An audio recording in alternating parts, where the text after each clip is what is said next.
Hello and welcome to Dry But Wet's Meet the Maker, a series of conversations with the clever folks who are breaking new ground by creating incredible tasting adult non-alcoholic beverages.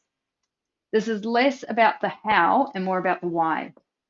We're getting to know the makers behind the brands, discovering their motivations, and hopefully replicating a little of the storytelling we are so familiar with from the wine industry. I'm your host, Amy Armstrong, passionate drinks expert, non-alcoholic drinks reviewer, and sober socialite. Before we begin, I'd like to acknowledge the traditional custodians of the land on which we live, work, and record these conversations, the Gunditjmara people of the Maar Nation. We pay our respects to elders past, present, and emerging, and acknowledge that these lands were never ceded. So I would like to introduce today's guest, and I've specifically chosen today's guest because we have a very personal relationship, and I wanted to start this out on a lovely personal note. So I'd like to introduce you to Sam, the founder and creative genius behind Monday Distillery. Hello, Sam. Hi, Amy. So Sam and I have known each other for near on 12 years now. Sam's partner, Hayden, and my husband, Zeb, are best friends. They grew up together here in Port Fairy, where we live. And yeah, I've got a very good story about the first time Sam and I met when her and Hayden started dating. These are the cobwebs coming out of the closet. They're the cobwebs. But it's too Yeah, good and it's too relevant not to mention. yeah, So poor Sam was a very young, I think, how old would you have been when we first met? In her early 20s. Came yeah, and yeah. came and spent Derby Day at the pub with the Armstrongs and wasn't up to match fitness as we were. And after a day of God knows how many wines and God knows how many daiquiris, which were the flavour I of the think it day was up then. beer. So I think Oh, it was the what brought me beers. undone is I got to the pub at 10. Is that when 10 o'clock when Derby Day starts? Whenever Zeb said to be there, I was there. Yeah. I feel like he swung in the afternoon, and by then I was well on my way. Anyway, we sat down for dinner that evening, and the entire contents of Sam's stomach ended up on our dinner as soon as it arrived in the Oh middle of the my dining God. room. Hmm. So it was a great introduction and a great way to solidify a friendship, really, wasn't it, Sam? Yeah, I said to you before, that's when I knew you were my ride or die friend because I was bawling my eyes out in the toilet in a jumpsuit, you know, not smelling the best, and you just got in there, stripped me off, cleaned me up. I went home, needless to say, but yeah, I thought to myself, if I, get out of the weekend still with a boyfriend, with good friends, I'd be fine. I hadn't met the parents yet, but I'm sure between Zeb's parents talking and the in-laws, they got a very colourful picture of their future daughter-in-law. Yeah, Funny, good times. good times. And also, we've always let the good times roll. Sam was also actually present at my very fortuitous final drinking effort, the long lunch that turned Mm-hmm. into a black hole, and yeah, and then of course Sam being in the non-alcoholic space, I think was my entry point to non-alc once I did decide to stop drinking. So Sam's been a big part of my life for a big part of it. So it's really nice to be able to have you, Sam, here for the first Meet the Maker. Ditto, Amy. All the So good vibes back to you. to get things started, I'd Yes. like you to tell us a little bit about your brand, Monday Distillery. Mm. Give us your elevator pitch. So Monday Distillery is a ready-to-drink, non-alcoholic and sugar-free drink range. Profiling spirits. So we have a broad spectrum from gin through to tequila, rum, all inspired notes, of course, not the real thing. But yeah, it's kind of tapping into that grab and go premix category, but in a really sophisticated and premium way. Premium. I like that. Yeah, yeah, And Monday is premium. I mean, you look at the packaging, you look at the bottles. you look at your, all of your branding, and I think you sit in a little class above some of the others. Yeah, I think it was that really conscious decision. Like, I really enjoy like drinking out of a glass or from glass.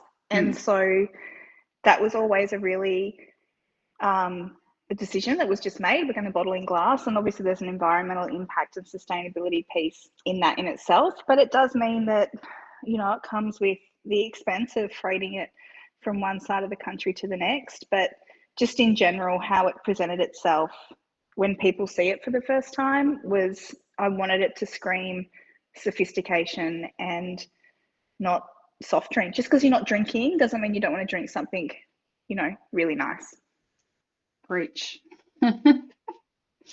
So where did the motivation to make a non-alc product come from? I know this is not your first drinks line. So if you wanted to maybe step us back in time a little bit and begin at the beginning. Yeah. So as you said, Hayden and Zeb, our partners, have been friends since they were babies. Their mums are best buds. And so how I met Hayden was working with him. So he worked in a national sales role for a clothing company. I worked in an account manager role in Queensland. So I did that for a number of years, and obviously Hayden and I started dating, and there was that pull to come down here to Victoria from Queensland. And so when I did that transition, I worked for a few other clothing companies, and in that time we were both still traveling quite a bit, but I got made redundant from my last job prior to starting my business. So when that redundancy happened, it was a real, pivotal moment to kind of sit down and go, okay, what do I want to keep doing? I think the work that I was doing didn't lend itself to having a family, which was something that was definitely on our cards. That's a whole other story because it took a while for that to eventuate. But a girlfriend of mine actually moved down to Victoria, my best friend from high school, and she was looking for something to do at the time, and both her and I started a business together selling loose leaf tea into hospitality. So that was the start of me having my own business. It was alongside my girlfriend, but we had a few different brokers who are kind of like a sourcing agent. When you want to, have a product, you go and find, for me, I go and find experts in an area and then kind of try and build relationships to work with them. So that's what we did. So we imported beautiful tea in the hope of initially packaging it to sell into retail stores and cafes. But the reality was, once we got all of the tea here, the cafe side of the thing kind of took care of itself, but we didn't have enough money to invest back into packaging. So, and I'd never really done business plans at all. I've only just done one recently in the last 6 months with 1Monday. And I think that's, a testament to intuitively throwing myself into something that felt right. But from that loose leaf tea business, we just got to a point where it needed more cash flow and more investment to grow it. And so my girlfriend and I were at a kind of point where she was probably looking to step back into something a little bit more secure and work. And I was kind of keen to just keep on this journey with what that looked like. So we dissolved that business. And in the process, I'd been playing around, Amy, with doing like a really concentrated version of our loose leaf tea, almost like a tea cordial that you could dilute with still or sparkling water. So it was a tea concentrate. And it was from cold calling cafes that I developed this liquid that could do speed for service with iced tea. But that kind of became a core of another business called Cha Cha Tea, which I've since sold. You can hunt down and find it on socials. It's got another another mum, I should say, and another, life for that brand. But Cha Cha itself was really my apprenticeship for learning how to manufacture recipes and scale. I don't know how I didn't kill someone with the way that I was manufacturing it, because I was making it all on my stovetop at home. It really did start in the kitchen, and it just so happened that the whole nature of that brand was bottled really, really hot. So it was almost like a jam preserve. So without realizing, I had this product that kind of taught me a lot about botanicals and herbs, but not so much how to scale and have shelf life and all that kind of stuff. But I was dealing with a really hot product. Mm. So I eventually outgrew making it from home. Hayden would go to work, come to work, and I'd still be there like over a stovepat, making all of the crazy teas. lady. Yeah, I used to go places. Oh, you're the tea lady. Now I'm I don't know what I am now, but anyway, that range had 4 iced teas in it, but then it also kind of became a concentrated barista range, because I brought out a chai concentrate for like a really nice Ayurvedic chai. You could have it hot or cold. And then a cold brew coffee. So this was all back in like 2017, 2018. Yes. We used to love that cold brew. I know, it was so good. Yeah. I get a lot of requests. Can you make me some more cold brew? And that was the real start of cold brew here in Australia. Yeah, so through that brand though, I met my current contract manufacturer. So when I upscaled from making my tea at home, I needed to go to a bigger packing manufacturing facility. And so that's kind of, I guess, those stepping stones along the way that kind of, lead, you don't know the path you're going down, but it leads you to different people. And anyway, long story short, after about 2 years between having my business with my girlfriend and Cha Cha Tea, I'd got to a point with my accountant, and he's like, look, you're doing great. And I was really wanting to start to pay myself, to see a reward for all the hard work that I had been doing. And the reality was that the cash flow just wasn't there yet, to pay myself even 1 day a week. And I remember this time specifically because it was, not only was I exhausted from being on the roller coaster of small business, like I always say, starting your own business is like the personal development journey you never knew you were about to embark on. It sure is. Because you're always, you need to be a hype girl and kind of get yourself going. But at the same time, you've really got to feel through, those moments where you have the highs of the highs and then you have the lows. And so, having your tribe around you is really important. But I also lost my mum. She passed away from illness. And so I had this moment where the business probably hadn't lived up to the potential that I knew in my heart that it could be.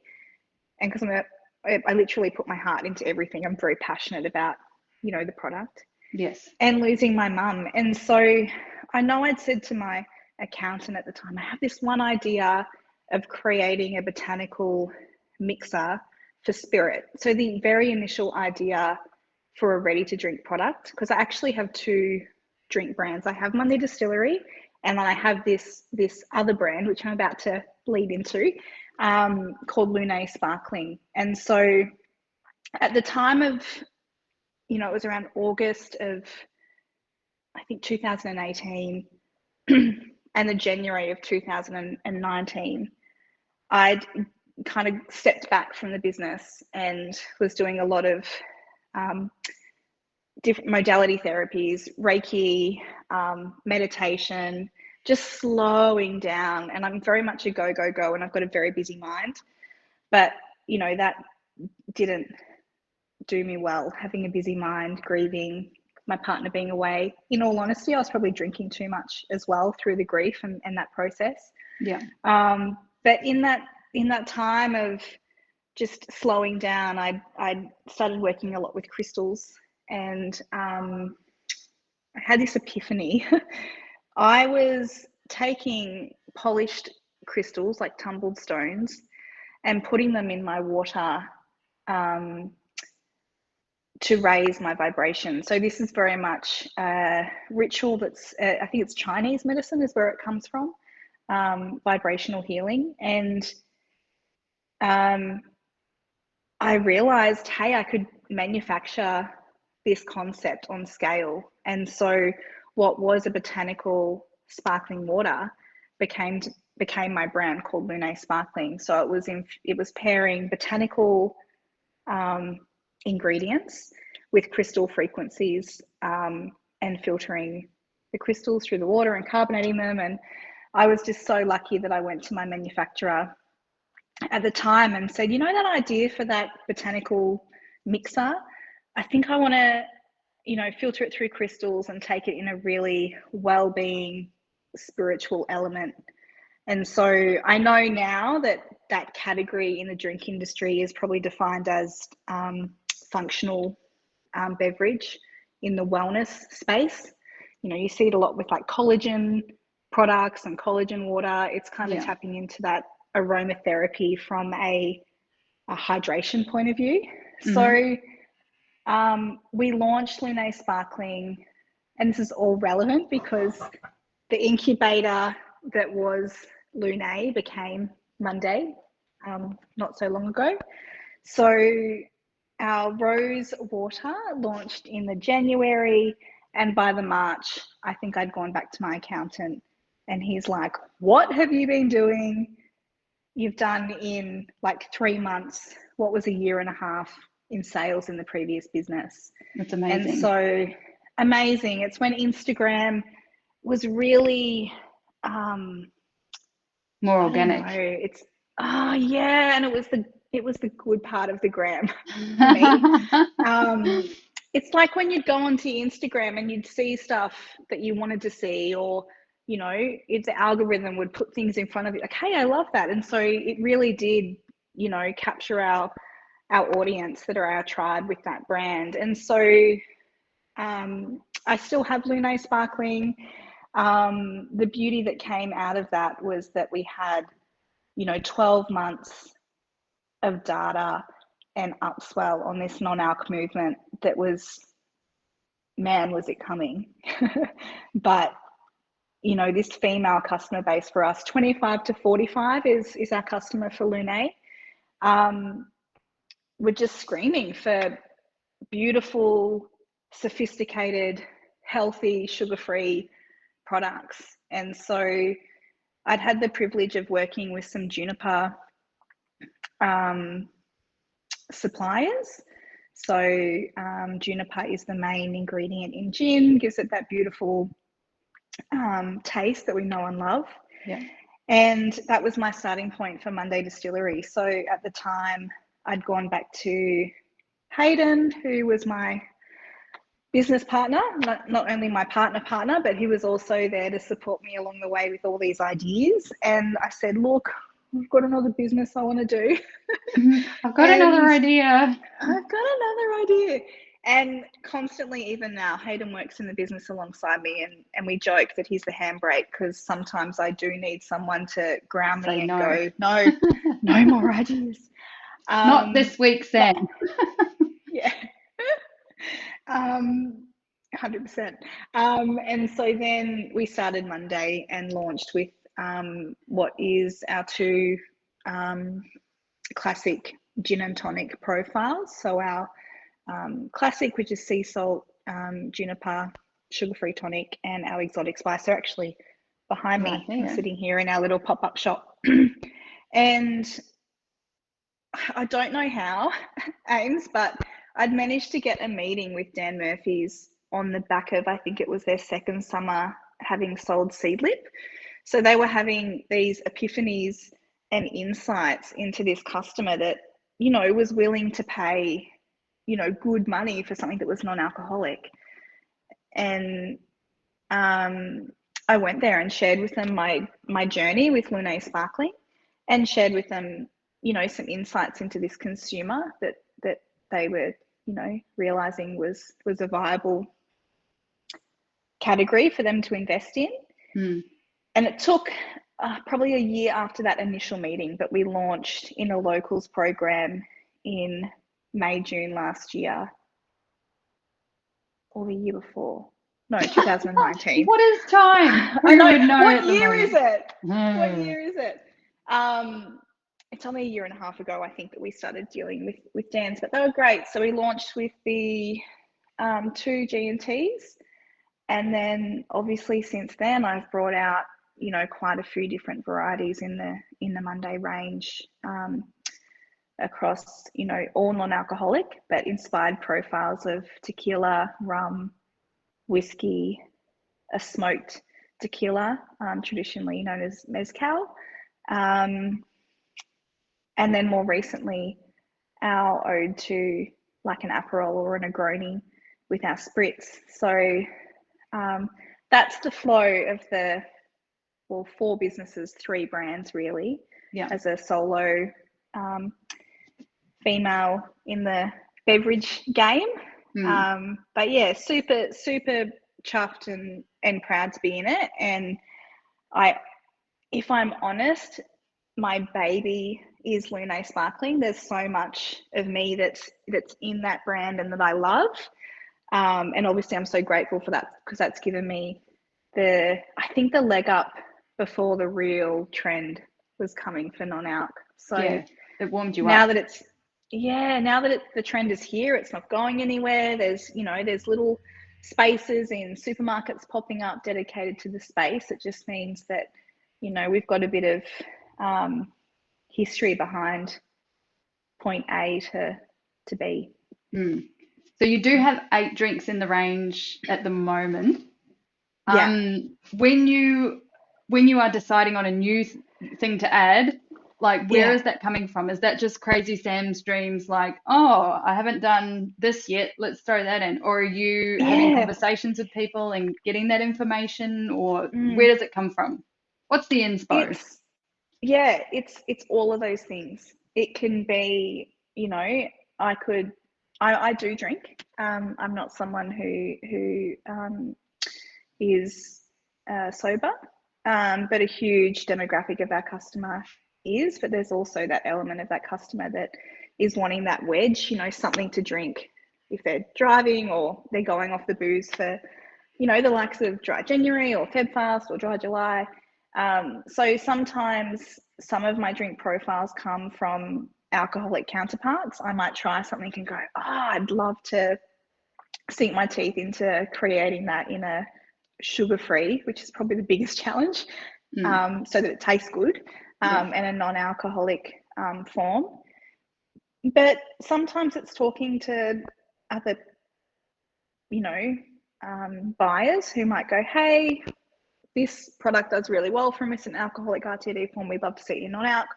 Or it could just be, you know, community of likes of yourself going, hey, try this or do this. But I guess having the depth or variety that we have in the drinks now, kind of, we've got a top four that sells really well.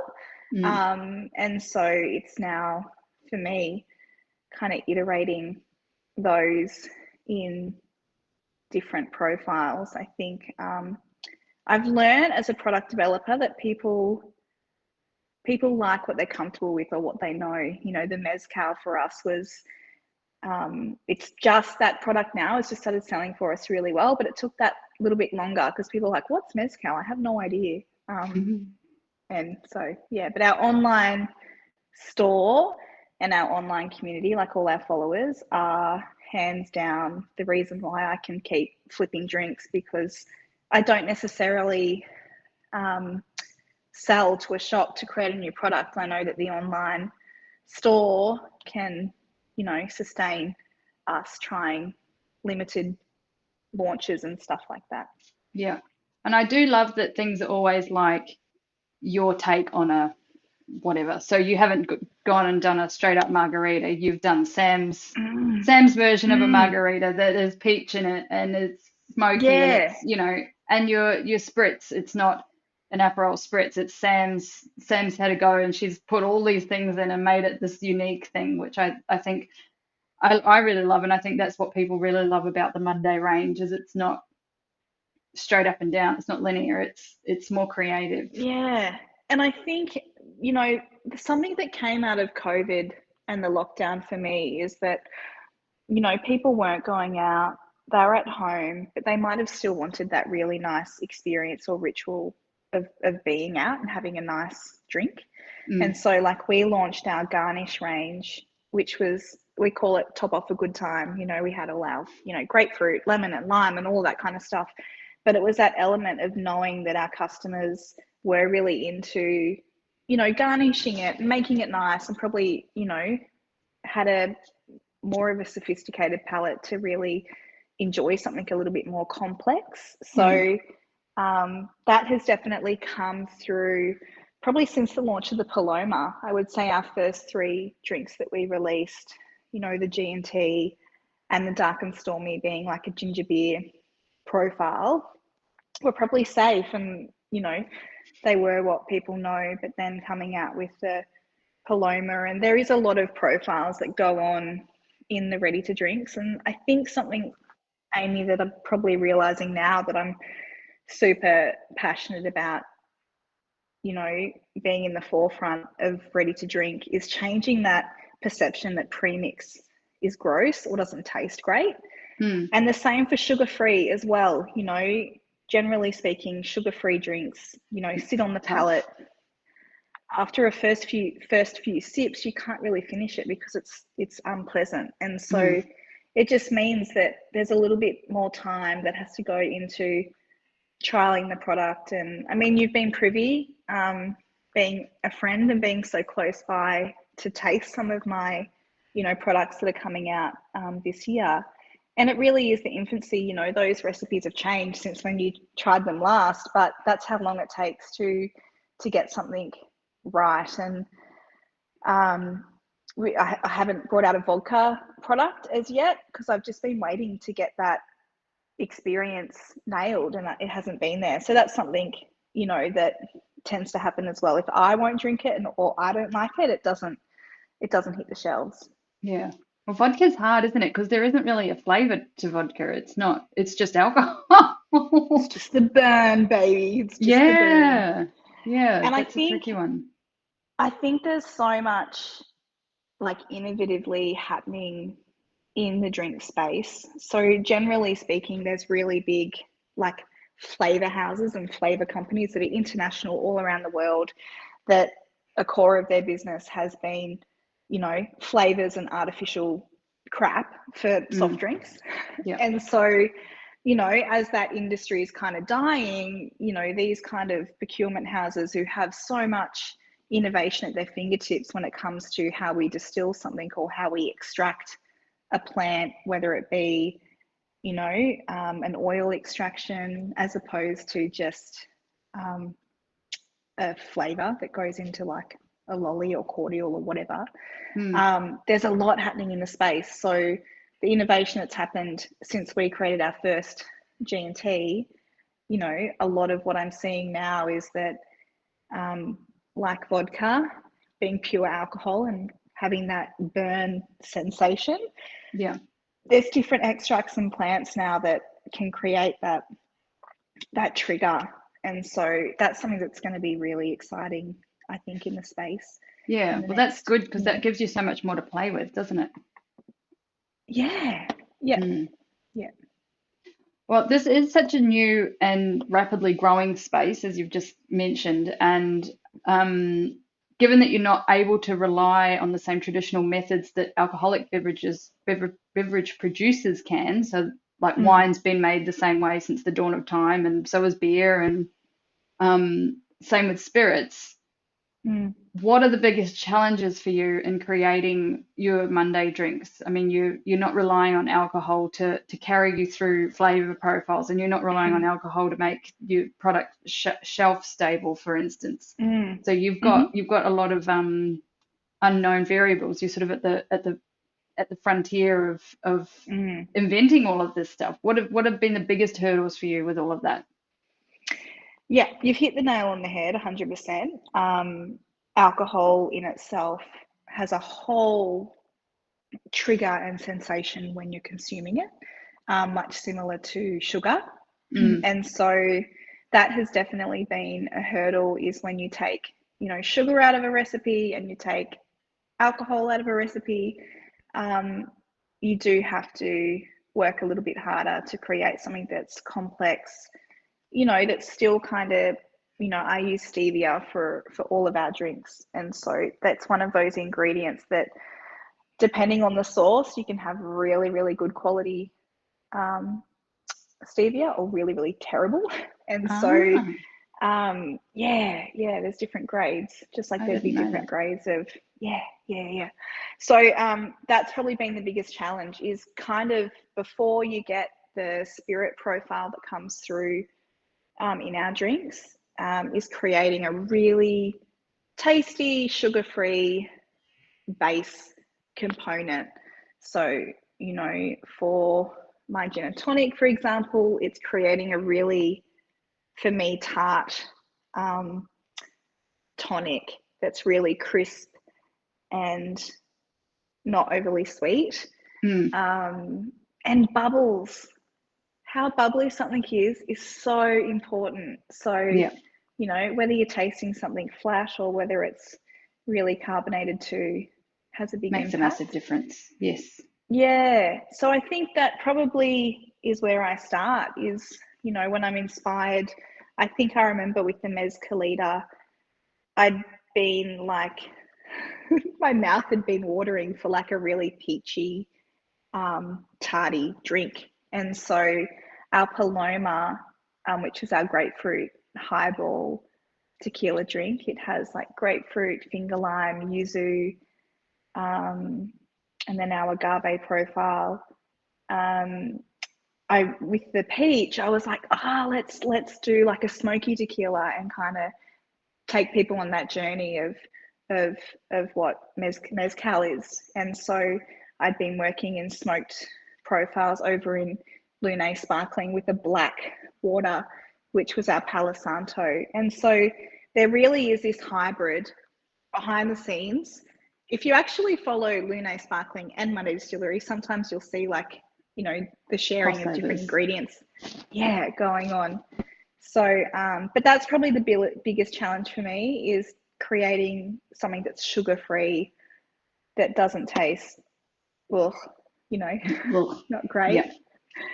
And, that just comes, you just got to take a bit more time to get it right. Yeah.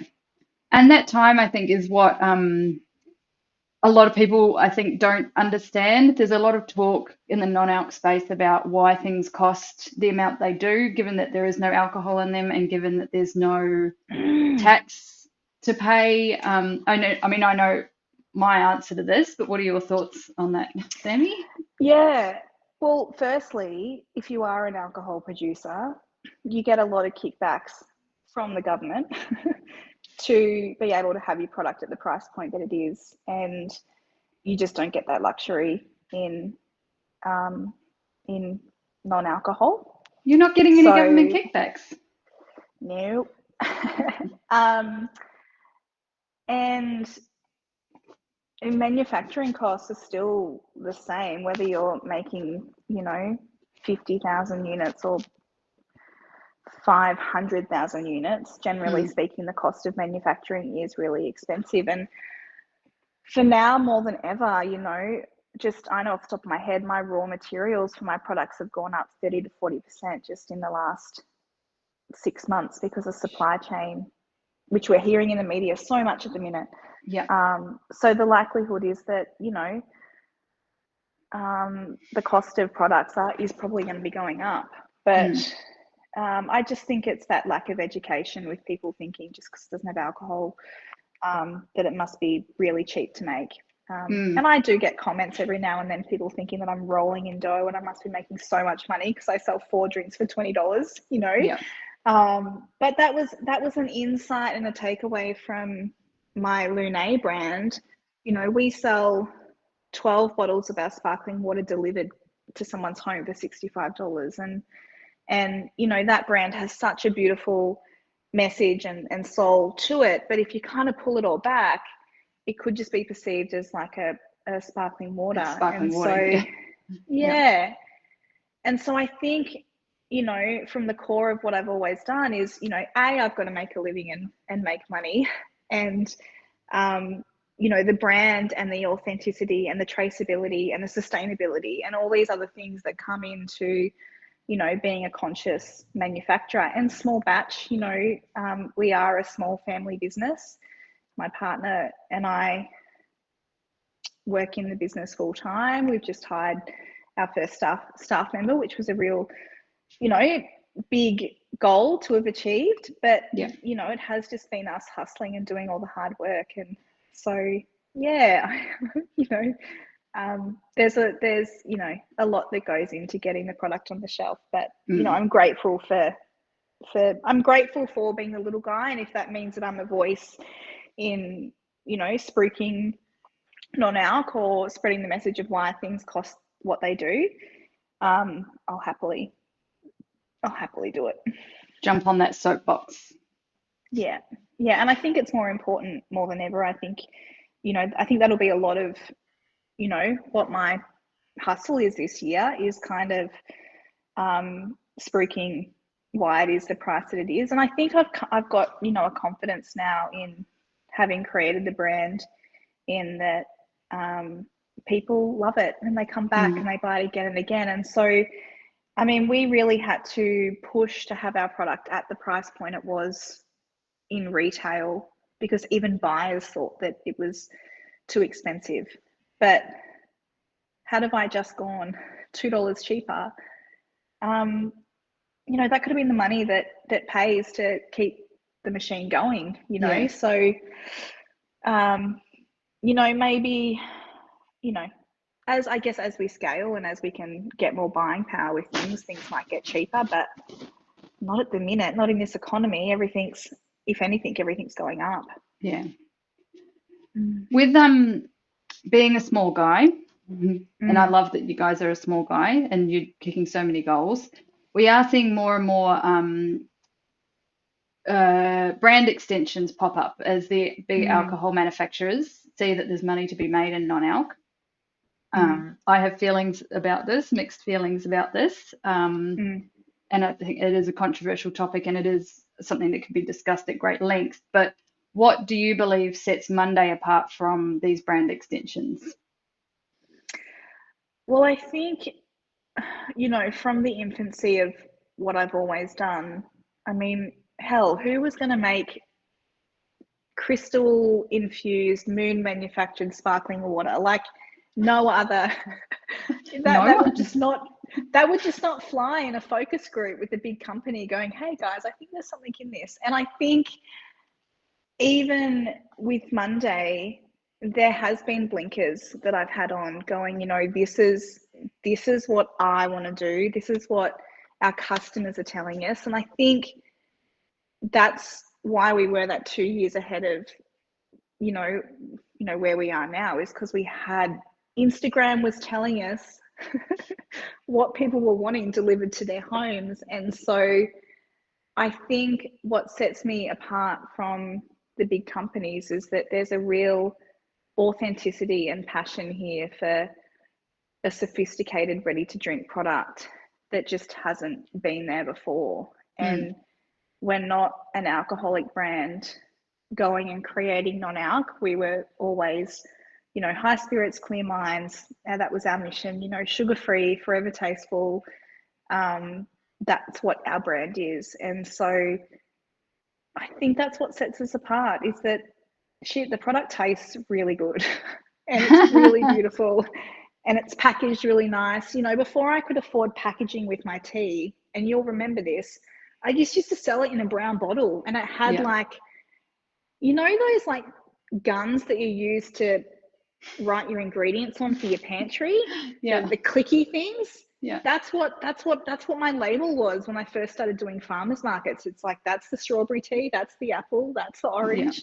And so I have the luxury now of having beautiful packaged product, but the core of what the brands always were was, hey, just make something that tastes good. And I can't tell you how many times I open a drink and I go, oh, put it down the sink, or I can't even drink, you know, half of it. You because don't I have to feel tell like me it. about that. I'm the queen of pouring drinks Yeah, down the sink. I know you've got a whole consultancy now, right?